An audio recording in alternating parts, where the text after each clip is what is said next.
Moi, mon idée était de créer l'atmosphère à Terre des Hommes, qui aurait pu devenir Terre du cinéma.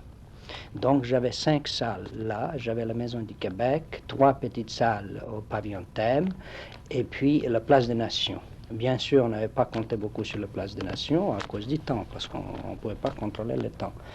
Mais quand je me suis rendu compte qu'au point de vue technique, je n'arriverais pratiquement à rien, il fallait au dernier moment, comment dirais-je, un bon bilingue switcher et trouver une salle et que je trouvais au centre, comment ça s'appelle, le cinéma-centre que vous connaissez. Et voilà pourquoi on a eu tant de salles. Mais la première idée était de tout grouper à Terre des Hommes. Donc on a essayé de présenter, disons, le meilleur film de l'année, produit donc en 1977.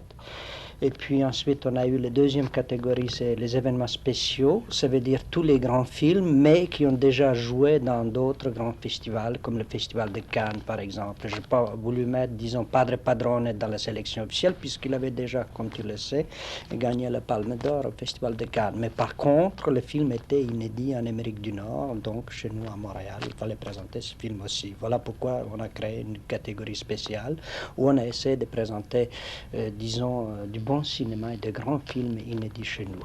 Ensuite, on a eu d'autres catégories de rétrospectives, comme vous l'avez déjà vu. Il fallait rendre hommage aux gens, disons, du passé qui ont fait du cinéma, comme, disons, Howard Hawks, le grand maître du cinéma, qui a influencé d'ailleurs la nouvelle vague française. Et puis en même temps, d'autres, comme Fellini, qui est très connu aujourd'hui. En plus, on a rendu hommage à une grande actrice qui était d'ailleurs à Montréal, Gloria Swanson. Et puis on a eu, comme vous le savez, la section Canada, parmi lesquels on avait un film. On m'a toujours dit qu'il n'y avait pas de film québécois.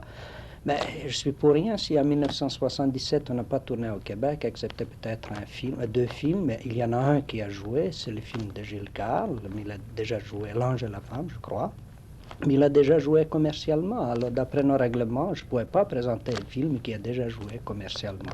Mais dans notre section Canada 77, on avait un film quand même québécois. Denis Héroux, il a tourné quand même en anglais, comme de plus en plus, malheureusement, nos cinéastes tournent en anglais, mais pour des raisons financières. Si on a choisi tous ces films, ils sont tous importants pour diverses raisons. Si par exemple on a choisi un film difficile comme Chinois encore un effort pour être révolutionnaire, pour moi c'est un film aussi important que le film, disons, Padre Padrone ou 9:30, 55, le film d'Hollywood qui représentait Hollywood.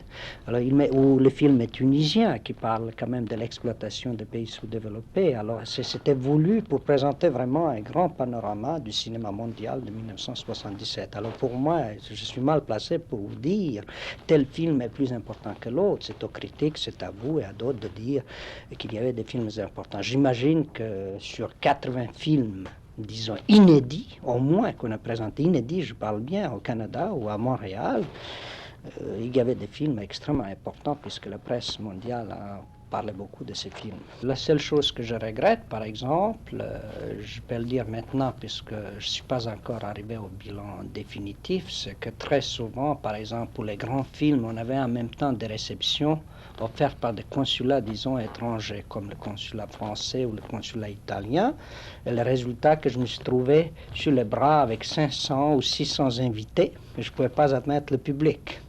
Donc c'était une erreur d'accepter les invités des consulats. Même si les consulats, je ne sais pas lesquels, je ne peux pas vous donner le nom, me disaient, bon, il y aura une centaine et vous vous retrouvez à la porte avec 600 invités, qu'est-ce qu'on peut faire? Est-ce que c'est un succès auprès des invités, auprès du public? Vous voyez, mais ça sera corrigé dès l'an prochain. Ce qu'on avait promis au public qu'il y aurait des vedettes, on a eu ces vedettes. Bien sûr, je ne pouvais pas demander à Gloria Swanson de rester 10 jours, 11 jours. Elle est restée 24 heures. La même chose est passée avec Ingrid Bergman. Mais malgré tout, leur présence a signifié au monde entier qu'il y a un grand festival qui se déroule à Montréal. Je dois dire que c'est ça, qu'on le veuille ou non, le but du festival, comme vous avez remarqué, n'était pas de devenir un festival uniquement commercial. Le but de ce marché était justement d'aider ce cinéma dit difficile. Et de ce côté-là, on peut dire, mais évidemment le bilan n'est pas encore définitif, il y a eu de 35 offres d'achat de films.